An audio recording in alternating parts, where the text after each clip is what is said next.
Hey guys, here to read you another story. Hope everyone's doing well. Sure miss you all and all your hugs and smiles. Okay, first we're going to talk about the book. What part is this? It's the front cover. What's this? It's the back cover. Right, what's this? That is the spine. Alright, today we're going to read Holler Loudly. Mama and Daddy Loudly named their baby Holler because he cried so loud. So loud that the pecans fell from the pecan trees and the prickly pear cacti sprouted more needles. So loud that every hound dog in the county rolled up his ears and tossed back his head to bay. So loud the armadillos woke from their naps and the turkey vultures dropped their feathers. "Hush!" folks would tell Holler. "Hush!" Mama and Daddy loved their son. They tried everything to get Holler to speak more softly. When he was a baby, they said, "Hush," nicely. When he was a toddler, they said, "Hush," sternly. And finally, he was old enough to go to school.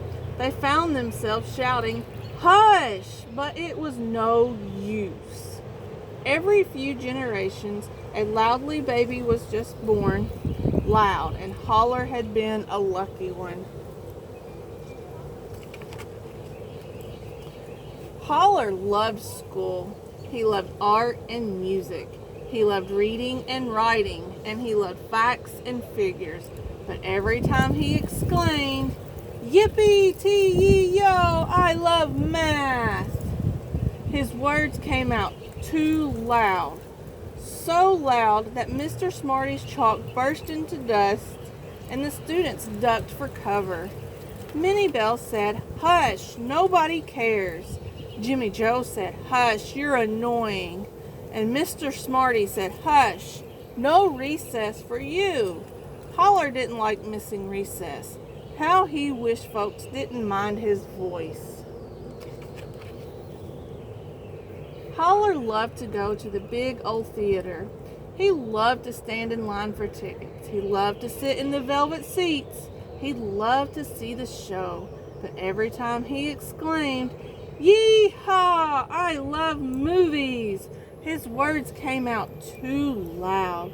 So loud that he rattled the chandelier and flattened Miss Poofy's hairdo. The ticket seller called, "Hush, I'm trying to count change." The lovebirds called, "Hush, here comes the previews." And the usher called, "Hush, you've got to go." Holler didn't like having to leave the movie theater. How he wished folks didn't mind his voice. Holler loved fishing with Gramps and Gus. He loved baiting his hook with tamales. He loved floating in Gramps' boat, and he loved catching catfish. But every time he exclaimed, "Yahoo! Let's land a big one!" his words came out too loud.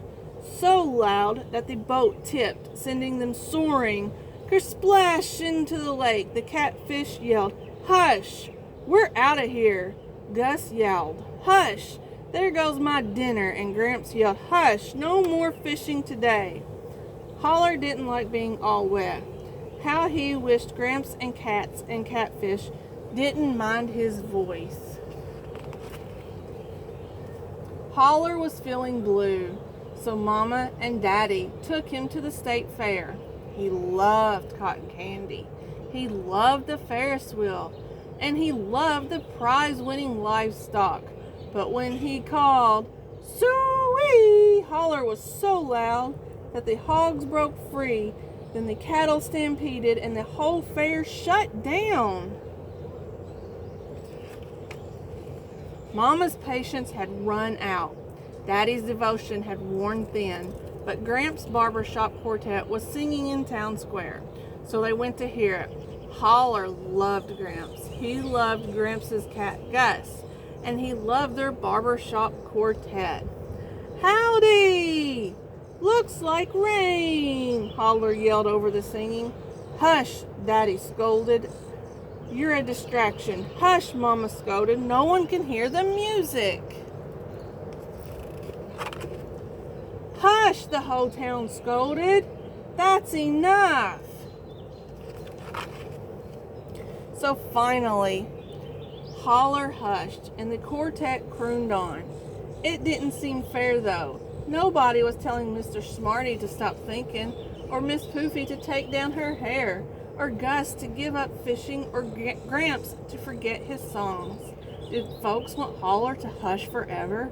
Being loud was part of who he was. Would they ever appreciate his company, voice, and awe? Holler took comfort listening to the quartet. He loved songs about cowboys, and he loved songs about best girls. He loved songs about love and little doggies. And Holler realized something. When he was quiet, he could listen better. Quiet times could be just fine. Just then, Holler looked to the sky. A tornado. It could flatten the town. Right then, Holler knew in his heart that, sure, there were times to be quiet, but there was also times to be loud. Alrighty, he bellowed so loud that the land rolled and rumbled, rippled and shimmied and shook so loud that 10-gallon hats soared into the sky, so loud that Mama and Daddy, Gramps and Gus, men and women, boys and girls sailed, whoosh, plumb off their boot heels.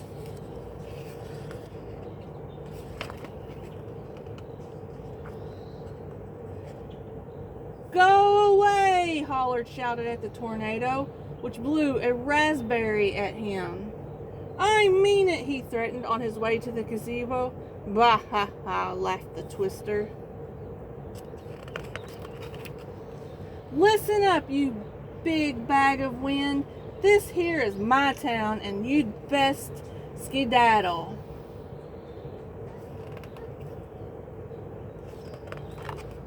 And Holler was so loud, so absolutely, positively, knee-shaking, earthquaking loud that the tornado blew into 1,000 sweet, teeny, breezy breezes, not one with an ounce of sass.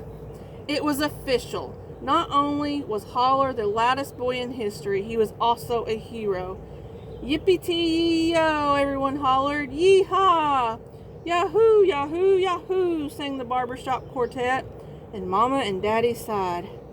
Alrighty, in the future, Gramps declared, when you're loud, nobody's gonna mind.